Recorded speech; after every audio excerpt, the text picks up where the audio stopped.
വൈകുന്നേരം തൻവി കോളേജിൽ നിന്നും വന്നതും ബെഡിൽ കിടന്നുറങ്ങുന്ന ആര്യയെയാണ് കണ്ടത്. ആര്യ, നീ ഇന്ന് എഴുന്നേറ്റതേ ഇല്ലേ? അവൻ ഒന്നും മിണ്ടാതെ ഒരു പൊതി അവൾക്ക് നൽകി. ഇതിലെന്താ ആര്യ? ഇന്നൊരു കോമ്പറ്റീഷൻ ഉണ്ടായിരുന്നു. രാവിലെ പോയി ഉച്ചക്ക് കഴിഞ്ഞു. ഞാൻ ജയിച്ചു. First prize 25,000. ഓഹോ, എങ്ങനെ പോയി മിസ്റ്റർ? രാവിലത്തെ ഉറക്കം കളഞ്ഞ് അവൾ ഇടുപ്പിൽ കൈകുത്തി അവൻ്റെ അടുത്ത് വന്ന് നിന്ന് ചോദിച്ചു. ഇന്നലെ എൻ്റെ ഭാര്യ അവളുടെ അച്ഛനോട് പച്ച നുണ പറയുന്നത് കേട്ടപ്പോൾ ദൈവത്തിന് തോന്നിക്കാണും അത് സത്യമാക്കണമെന്ന്.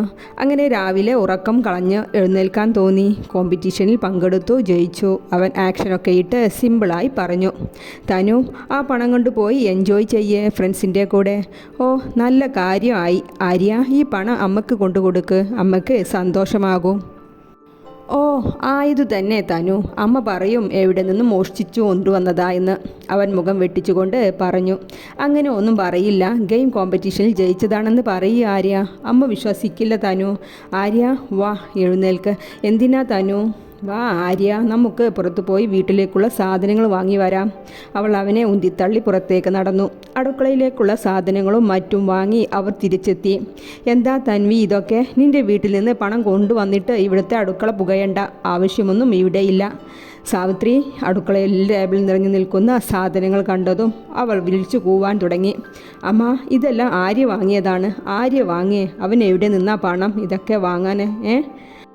അമ്മ, അവൻ ഗെയിം കോമ്പറ്റീഷനിൽ ജയിച്ച് പണം കിട്ടിയിരുന്നു, അതുകൊണ്ട് വാങ്ങിയതാണ്. ദേ കൊച്ചെ, എന്നെ മണ്ടിയാക്കാനൊന്നും നോക്കണ്ട.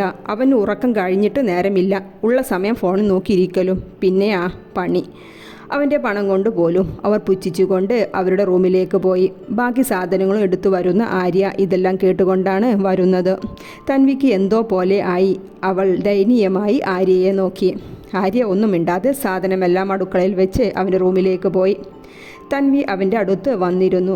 അവൻ ഫോണിൽ നോക്കി ഇരിക്കുകയാണ്. സോറി ആര്യ.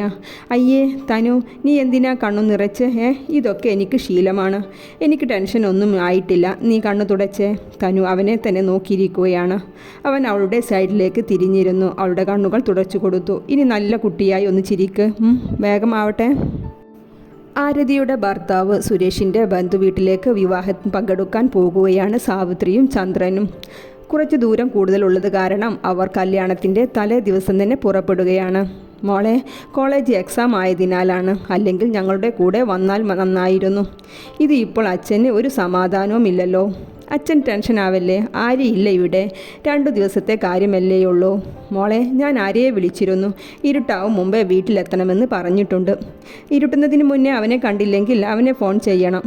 അതെ, ഇങ്ങനെ യാത്ര പറയാൻ 2 വർഷത്തിനല്ല പോകുന്നത്, 2 ദിവസത്തിനാണ്. നേരം വൈകിയാൽ ട്രെയിൻ അതിൻ്റെ വഴിക്ക് പോകും. സാവിത്രി പുച്ഛിച്ചുകൊണ്ട് പറഞ്ഞ് ഓട്ടോയിലേക്ക് കയറിയിരുന്നു. എന്നാൽ ശരി മോളെ, എത്തിയിട്ട് അച്ഛൻ വിളിക്കാം. നേരം വൈകുന്നേരം ആയപ്പോഴേക്കും നന്നായി മഴയും ഇടിയും തുടങ്ങിയിരുന്നു. കറണ്ട് നേരത്തെ തന്നെ പോയി. തൻവി ആ നേരം തൊട്ട് ആര്യയെ വിളിച്ചു കൊണ്ടിരിക്കുന്നുണ്ട്. ഫോൺ റിങ് ചെയ്യുന്നത് പോലും അവൻ അറിയുന്നില്ല. അവൻ ഗ്രൂപ്പായിട്ട് ഫ്രണ്ട്സുമായി ഗെയിം കളിക്കുകയാണ് ക്ലബിൽ. തനു ഒരു വിധം തിരഞ്ഞു പിടിച്ച് മെഴുകുതിരി കത്തിച്ചു വെച്ചു. അതിനിടക്ക് അവൾക്ക് ആരൊക്കെയോ ഡോറിൽ മുട്ടുന്ന പോലെയും മറ്റും തോന്നി തുടങ്ങുന്നുണ്ട്. സമയം 9 കഴിഞ്ഞു ആര്യ വീട്ടിലെത്തുമ്പോൾ. അപ്പോഴേക്കും മഴയും ഒന്ന് ഒതുങ്ങിയിരുന്നു. എങ്കിലും ഇടിയും മിന്നലും അപ്പോഴും മുഴങ്ങുന്നുണ്ടായിരുന്നു. 17 മിസ് കോൾ. ഈശ്വര, എന്താണാവോ കാര്യം? ആര്യ സ്വയം പറഞ്ഞുകൊണ്ട് സ്പെയർ കീ ഉപയോഗിച്ച് ഡോർ തുറന്ന് അകത്തേക്ക് കയറി. വീട് മുഴുവൻ ഇരുട്ടാണ്. അവൻ ഫോണിൽ ടോർച്ച് ഓൺ ചെയ്ത് അവളെ വിളിച്ചുകൊണ്ട് ആ വീടിൻ്റെ ഓരോ കോണും തിരയുകയാണ്. അകത്തും പുറത്തുമെല്ലാം അവൻ ഓടി ഓടി വെപ്രാളപ്പെട്ട് തിരഞ്ഞുകൊണ്ടിരിക്കുന്നു. അവൾ പഠിച്ചുകൊണ്ടിരുന്ന ബുക്ക് നിലത്ത് വീണ് കിടക്കുന്നുണ്ട്. കുടിച്ചുകൊണ്ടിരുന്ന ഗ്ലാസ് നിലത്ത് വീണ് പൊട്ടിക്കിടക്കുന്നു. അവൻക്ക് ഭയം കൂടി വന്നു. തനു, അവൻ വിളിച്ചുകൊണ്ട് അടുക്കളയിലെത്തി. വിറകടുപ്പിൻ്റെ ഒരു കോണിലായി കാൽമുട്ടിൽ മുഖം പൂഴ്ത്തിയിരിക്കുന്ന തനുവിനെ കണ്ടതും ആര്യ ഓടി അവളുടെ അടുത്തേക്ക് വന്നു. അവളുടെ ഷോൾഡറിൽ കൈവച്ചതും അവൾ ഉറച്ചത്തിൽ നിലവിളിച്ചുപോയി. തല ഉയർത്തി ആര്യയെ കണ്ടതും അവൾ അവനെ തുറിച്ചു നോക്കി. അവനെ തലങ്ങും വിലങ്ങും അടിച്ചുകൊണ്ടിരുന്നു. അവസാനം അവൻ്റെ നെഞ്ചിലേക്ക് തന്നെ മുഖം പൂഴ്ത്തി പൊട്ടിക്കരഞ്ഞു. ആര്യ അവളെ ചേർത്ത് പിടിച്ച് തലയിലും മുതുകിലും തലോടിക്കൊണ്ടിരുന്നു. അവളൊന്ന് ഓക്കെ ആയതും ആര്യ അവളെ പിടിച്ചെഴുന്നേൽപ്പിച്ച് അവളെയും കൊണ്ട് നടക്കാൻ നിന്നതും തനു അവൻ്റെ കൈകളെ തട്ടിമാറ്റി. ഞാൻ നിനക്ക് ആരുമല്ലേ ആര്യ? നിനക്കെന്നോടൊരു ഫീലിങ്ങുമില്ലേ ആര്യ? എനിക്കറിയാം, നിന്നെക്കൊണ്ട് ഞാൻ നിർബന്ധിച്ചെന്നെ വിവാഹം കഴിപ്പിച്ചതാണെന്ന്. നീ എന്നെ താലി കെട്ടിപ്പോയില്ലേ ആര്യ? ഞാൻ നിൻ്റെ ഭാര്യയല്ലേ? അല്പമെങ്കിലും എന്നെക്കുറിച്ചൊന്ന് ചിന്തിക്ക്.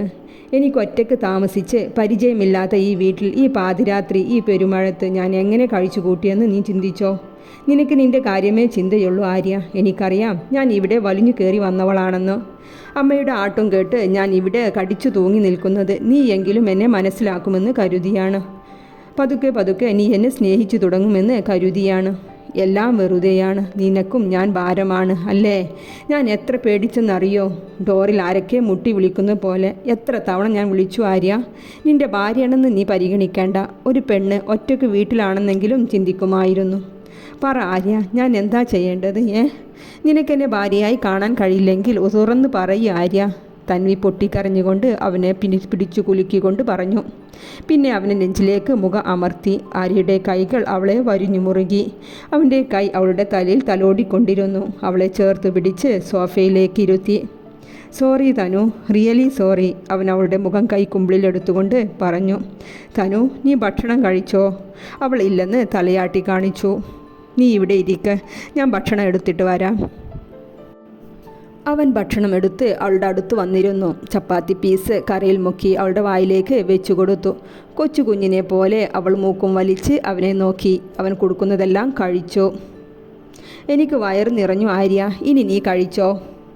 അതെ, വയറ് നിറഞ്ഞു പോയപ്പോഴാണോ എന്നെ ഓർമ്മ വന്നത്? പ്ലേറ്റിൽ ബാക്കി വന്നത് വായിൽ വെച്ചുകൊണ്ട് അവൻ ചോദിച്ചു. എന്നും നേരത്തെ എഴുന്നേറ്റിരുന്ന തനു മൂടിപ്പുതച്ച് നല്ല ഉറക്കത്തിലാണ്. ഒരു 9 മണിയൊക്കെ ആയപ്പോൾ ആര്യ ഒന്ന് മൂരി നിവർത്തി ബെഡിലേക്ക് നോക്കി. അവൻ്റെ കണ്ണുകൾ ക്ലോക്കിലേക്ക് പോയി. സമയം 9:30 ആയിരിക്കുന്നു. അവൻ എഴുന്നേറ്റ് തൻവിയുടെ അടുത്തേക്ക് ചെന്നു. തനു, അവൻ അവളെ ഒന്ന് വിളിച്ചു നോക്കി. അവളൊന്ന് മൂളിയല്ലാതെ കണ്ണുകൾ തുറന്നില്ല. എന്തേ തനു, വയ്യേ? നീ എഴുന്നേൽക്കുന്ന സമയം കഴിഞ്ഞല്ലോ, അവൻ ചോദിച്ചുകൊണ്ട് നെറ്റിയിൽ കൈവച്ചു. പനിയൊന്നുമില്ലല്ലോ? പിന്നെ എന്തേ? ആര്യ, എനിക്ക് വയറും ഇടുപ്പും എല്ലാം വേദനിക്കുന്നുണ്ട്. എന്തേ തനു, ഭക്ഷണം വയറ്റിൽ പിടിച്ചില്ലേ? എന്താ ഞാൻ ഇപ്പോൾ ചെയ്യുക? അവൻ എന്ത് ചെയ്യണമെന്നറിയാതെ അവളെ തന്നെ നോക്കിയിരിക്കുകയാണ്. നീ ഇങ്ങനെ ടെൻഷൻ ആവല്ലേ, ഇത് എല്ലാ മാസവും ഉണ്ടാവുന്നതാണ്. ഇന്ന് വൈകുന്നേരം ആകുമ്പോഴേക്കും ഭേദമാകും. എല്ലാ മാസവും ഉണ്ടാകാറുണ്ടോ? ഞാൻ അറിയാറില്ലല്ലോ തനു. അതിന് നീ ഈ അടുത്തല്ലേ എന്നെ ശ്രദ്ധിച്ചു തുടങ്ങിയത്? തനു, ഇത് സ്ത്രീകൾക്കുണ്ടാകുന്ന മെൻസസിൻ്റെ ആണോ? അവൻ ശങ്കയോടെ ചോദിച്ചു. തനു തലയാട്ടി കാണിച്ചു. ഓ, ഈ വേദന കുറയാൻ നീ എന്താ ചെയ്യാറ് തനു? എന്ത് ചെയ്യാൻ ആര്യ, വീട്ടിലായിരുന്നപ്പോൾ ഇങ്ങനെ കിടക്കും. ഭക്ഷണമെല്ലാം അമ്മ കൊണ്ടുതരും. കോളേജിൽ പോവില്ല. അങ്ങനെ ഇവിടെ വന്ന ശേഷം പിന്നെ ആരെയും അറിയിക്കാറില്ല. സഹിച്ച് നടക്കും. തനു, സോറി. എന്തിനാ ആര്യ നീ എന്നോട് സോറി പറയുന്നത്? അവൾ അവൻ്റെ കവിൾ വലിച്ചു വിട്ടുകൊണ്ട് പറഞ്ഞു. അന്ന് മുഴുവൻ ആര്യ യൂട്യൂബ് നോക്കി അവളുടെ അസ്വസ്ഥത മാറാനുള്ള ഓരോ പൊടിക്കൈകൾ ചെയ്ത് അവളുടെ കൂടെ തന്നെ ഉണ്ടായിരുന്നു. തനു അന്ന് ഫുൾ റെസ്റ്റിലായിരുന്നു. ഫുഡെല്ലാം ഓർഡർ ചെയ്ത് കഴിച്ചു അവർ. തനു, അമ്മയും അച്ഛനും വീട്ടിലില്ല. നമുക്ക് നൈറ്റ് ഡ്രൈവിന് പോയാലോ? നിനക്കിപ്പോൾ എങ്ങനെയുണ്ട്? ഞാൻ ഓക്കെയാണ് ആര്യ. എന്നാവാ ഒന്ന് ടൗൺ ചുറ്റി വന്നാലോ? ഇരുവരും ഒരു കായൽ തീരത്ത് അറേഞ്ച് ചെയ്ത ചെയറിൽ ഇരിക്കുകയാണ്. ഒരു ഗുഡ് ന്യൂസ് ഉണ്ട് തനു. എന്താ ആര്യ? അവൾ ആകാംക്ഷയോടെ ചോദിച്ചു. ന്യൂസ് പറഞ്ഞാൽ അന്നത്തെ പോലെ ഇവിടെ ഒരു കിസ് തരുമോ? അവൻ കവിളിൽ വിരൽ വെച്ചുകൊണ്ട് പറഞ്ഞു. ഓ, നല്ല ആഗ്രഹമാണല്ലോ. ഈ നടു റോട്ടിൽ വെച്ചല്ലേ കിസ്? അവൾ മുഖം കൂട്ടിക്കൊണ്ട് പറഞ്ഞു. എന്നാലേ നമുക്ക് റൂമിൽ വെച്ച്, അവൻ സ്വകാര്യം പോലെ അവളുടെ ചെവിയിലായി പറഞ്ഞു. ദേ ആര്യ, ഗുഡ് ന്യൂസ് പറഞ്ഞ് കളിക്കാതെ. തനു, വേണ്ടായിരുന്നു. നീ അന്ന് തന്നതുകൊണ്ടല്ലേ. ഇല്ലെങ്കിൽ എനിക്ക് ആ ചിന്തയെ ഉണ്ടായില്ലായിരുന്നു. എന്നെ കൊതിപ്പിച്ചിട്ട്, അവൻ മുഖം വീർപ്പിച്ചുകൊണ്ട് പറഞ്ഞ് കാലിലേക്ക് നോക്കിയിരുന്നു. ആര്യ, കളിക്കല്ലേ, എന്നെ ഇങ്ങനെ സർപ്രൈസ് ആക്കല്ലേ. ഗുഡ് ന്യൂസ് പറയ് തനു. ഞാൻ ഒരിക്കലും വിചാരിച്ചിട്ടില്ല ഇത്ര സുന്ദരിയായ ഒരു പെണ്ണിനെ എനിക്ക് ഭാര്യയായി കിട്ടുമെന്ന്. തനു, നീ ചിരിക്കുന്നത് കാണാൻ എന്ത് ഭംഗിയാണെന്നറിയോ? നാളെ നമുക്ക് രാവിലെ അമ്പലത്തിൽ പോകണം. ദൈവത്തെ കണ്ട് സന്തോഷം അറിയിക്കണം. എന്ത് സന്തോഷം ആര്യ? അതോ ഏട്ടന് കൊടുക്കാതെ ഈ സുന്ദരി കൊച്ചിനെ എനിക്ക് തന്നതിന്? പിന്നെ അവൻ മുഴുവനാക്കാതെ നിർത്തി. പിന്നെ എന്താണ് ആര്യ? തനുവിനും അവൻ്റെ മനസ്സ് മുഴുവനായും അറിയാൻ ആകാംക്ഷ കൂടി. പിന്നെ തനു, ഈ പെണ്ണെന്നും എനിക്കൊരു കിസ്സെങ്കിലും തരണമേ എന്ന് പ്രാർത്ഥിക്കണം. അവൻ കള്ളച്ചിരിയോടെ വേഗം പറഞ്ഞു. ആര്യ, ഗുഡ് ന്യൂസ് പറഞ്ഞില്ലല്ലോ. തനു നാണം വന്നു. അവൾ വേഗം അവസരം മാറ്റി. അത് തനു, സിംഗപ്പൂരിൽ നിന്ന് ഒരു ടീം നാളെ ഇൻ്റർവ്യൂവിന് വിളിച്ചിട്ടുണ്ട്. ഞാൻ അയച്ചു കൊടുത്ത ഗെയിം അവർ സെലക്ട് ചെയ്തിട്ടുണ്ട്. ഇത്ര നല്ല കാര്യമാണോ ആര്യ ഇങ്ങനെ പറയാതെ ഇരിക്കുന്നേ? അവൾ അവനെ ചേർന്നിരുന്നു കൊണ്ട് ചോദിച്ചു. തനു, ഈ വിവരം ആരും അറിയണ്ട. നീ ആരോടും പറയരുത്, ഉറപ്പല്ലേ? ഇല്ല ആര്യ, ഞാൻ പറയില്ല ആരോടും.